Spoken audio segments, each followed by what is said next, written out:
Hey guys, what's up? Welcome back to the channel. It's Cynicalex, and today I do want to talk to you guys about World Boss Invasion. Now I know from the comments that a lot of you want me to talk about the new Chapter 12 missions, especially 12.5, 12.6, 12.7, 12.8. These missions are very hard to complete, and some people are, kind of bummed out that they can't complete those yet because they don't know how to use the right characters or the right rotations of skills. We will get to that, guys. It's not a huge deal if you can't clear 12.8 just yet, because clearing 12.8 only gives you Odin. It only unlocks him at 1 star.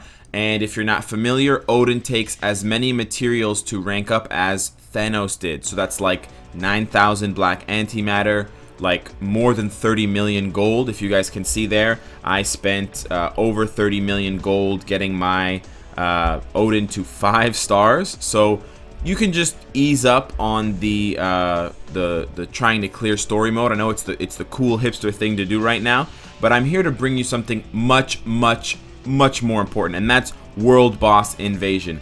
And without further ado, guys, let me illustrate why you want to do World Boss Invasion as much as you can. We're gonna go over here, and oh, it's Christmas in December, guys. Who would have thunk it? Let's open up some of these boxes. Nice. I feel like this is going to become a video all in itself. Just opening up mythic boxes, popping mythic chests. Our mythic chest right now has 3 hours left on it. I'm really excited to see what's in that chest because from what I've seen on the Reddit, those mythic chests can have like upwards of 2 million gold, 300 bios. Here we have just a regular, what was this, a super chest, and that's 60,000 gold. So this is why you want to do World Boss Invasion. This is why I'm talking to you guys about World Boss Invasion today. Not only is the game mode really fun, not only is it accessible to all players, so there's really no excuse to not do it, but the rewards are really good. Now, for you guys, the last 2 slots there are probably going to be locked behind 1,000 and 1,000 crystal payments. So in total, you have to pay 2,000 crystals to unlock the last 2 slots.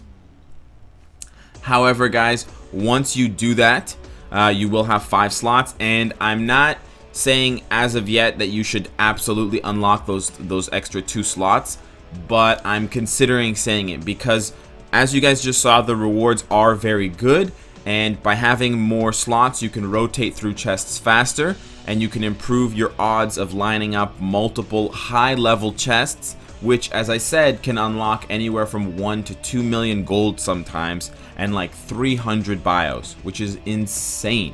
Now, I know the rewards are random, like co-op, like the regular team-up co-op, but it doesn't take very long to do these missions. It only costs 10 energy, and you can complete them daily. And this is what I was waiting on the reset to do for you guys. I couldn't make this video yesterday because I wasn't sure whether the heroes reset every day or every week. Turns out they reset every day. So what that means is every single day with these different bosses, whether it's this frosty looking guy, you know, my ex-wife, this fucking dragon looking thing, this guy, we know and love him, he's got no nose, or Odin, whichever one it is, you'll be able to play with your whole squad on every single day. What that means in the short is there's about 340 energy required to complete this game mode fully every day, because there's about 100 characters. You may not have all of them, so let's say you have about 90 something odd characters, and you have to slot in 3 characters every time, so on and so forth. So it's about 340 energy right now every day that you have to expend. That's a lot of energy, yes. But as you guys saw from me opening up those chests, the rewards are very good.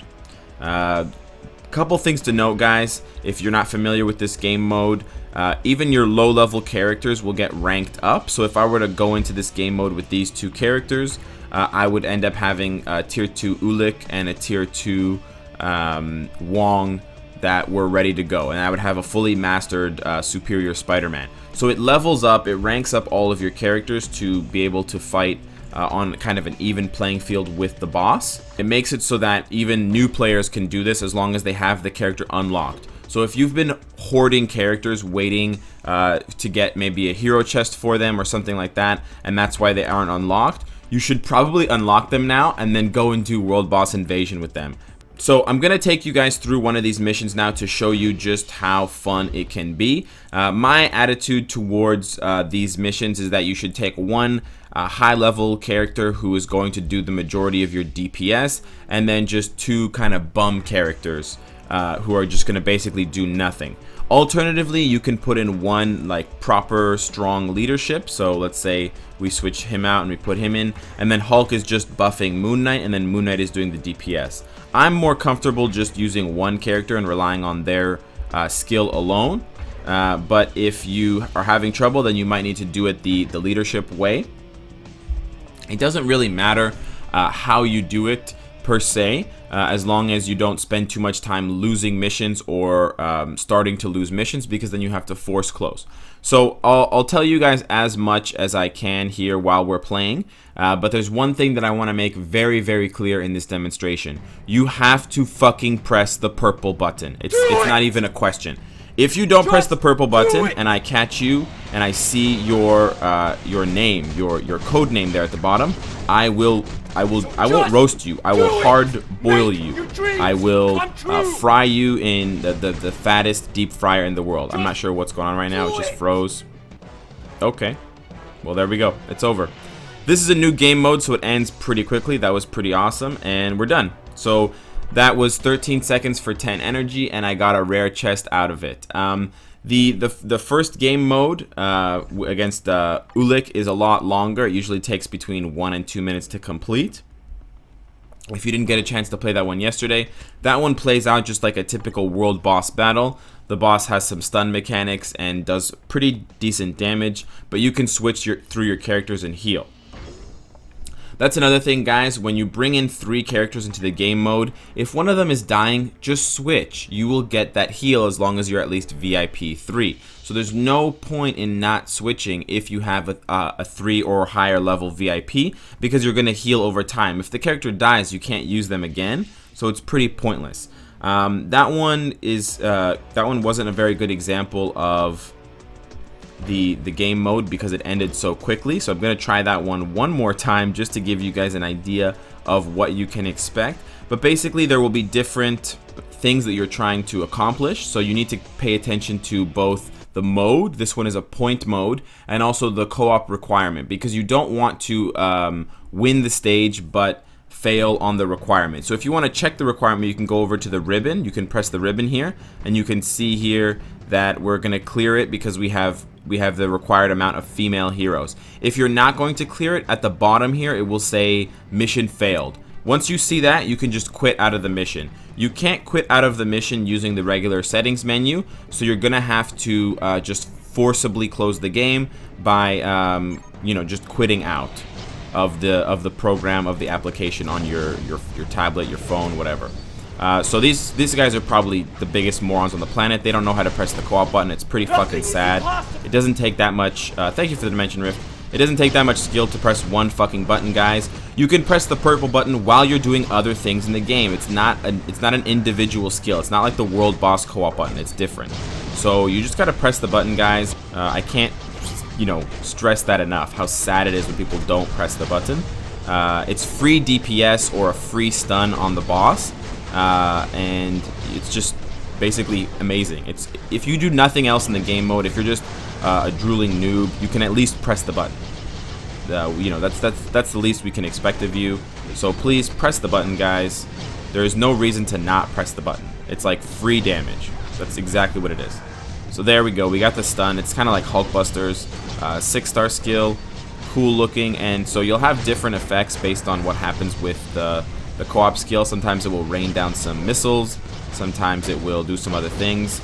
So I think here we're taking too much damage, and that's why the bar keeps moving. So people need to stop taking so much damage, otherwise things are not going to work out too well for us. I think that's why we haven't cleared the mission yet, and why we cleared so fast before with Proxima, because she just one-shotted the boss because she does so much damage. But here is where you need to use dodge skills, iframes, immunity. I wasn't doing a very good job there myself. But this seems like it could be a little bit harder for new players to accomplish, given that there's a penalty for getting hit, a very large penalty at that. So we're just trying to get it all the way across without taking damage. Use the co-op skill, dude. Dude, use the co-op skill. I mean, the game even says use the co-op skill. It couldn't be any simpler. He keeps guard breaking me, which is super annoying. But we're pretty close here. The Doctor Strange freeze is very, very helpful. We're at 75%, so we're building up. He just needs to stop getting hit. Well, the problem as well is that we have one AI. And so that AI Singularity, I think it's the Singularity, is not really helping us out because she's probably just getting hit a lot. But so I think this game mode requires you to dodge more, but it's very difficult to dodge. As you can see, the boss has a very large hitbox. So your best bet is probably just to use a lot of long iframes if you can. If you get into a bad situation where, actually, we're not going to beat this one. I just noticed we have 2 seconds left. So you guys will see here from the failure screen that we didn't get it.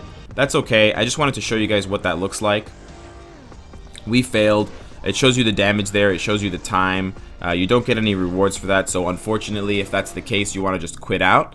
Some of the days are going to be harder than others to complete with your whole roster. So you might have some failures and stuff like that. But, you know, you kind of just got to take that in stride. As time goes on, people will learn how to do these world boss invasions better. They will learn what characters work and which ones don't. They will learn how to press the fucking button. Guys, if you don't press the button, I will actually go to your house and smash your phone. If you don't press the button, Trump will be elected for the next 40 years without there being any kind of election cycle, and it will ruin democracy as we know it. If you don't press the purple button, aliens will come from space to probe your whole family while you watch. Thank you for the Dimension Rift. If you don't press the button, I will stop thanking people for the Dimension Rifts. Is that what you want? Is that really what you want? Press the button. Press the button. Press the button or the puppy gets it. Alright? I've got a puppy in my house.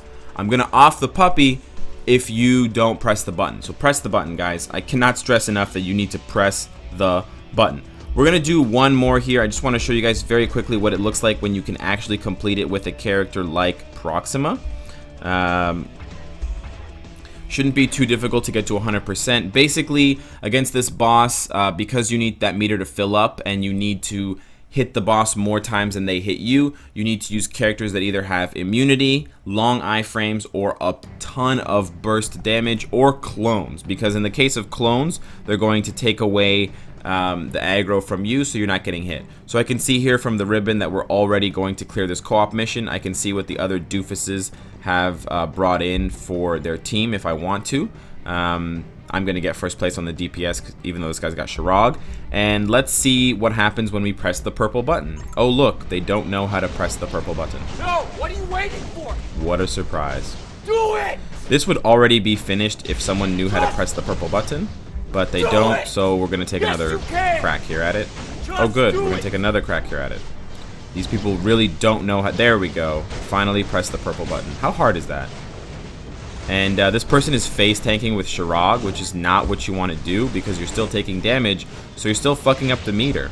So this person is making it really hard for me to beat this level. But I think we got it here. There we go.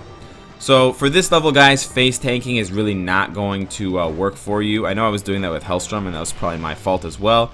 But there you go. You get a basic or rare or heroic or mythic or legendary supply chest. The supply chests will rank up in terms of how valuable they are in the same way that cards rank up and obelisks. So you'll have normal, rare, I think the next one is heroic, then legendary, then mythic. So the longer, the better the chest, the longer it takes to open. So you guys can see there that I still have a mythic chest, that middle one, cooking. I think it takes about 10 hours or 12 hours if you don't unlock it with crystals.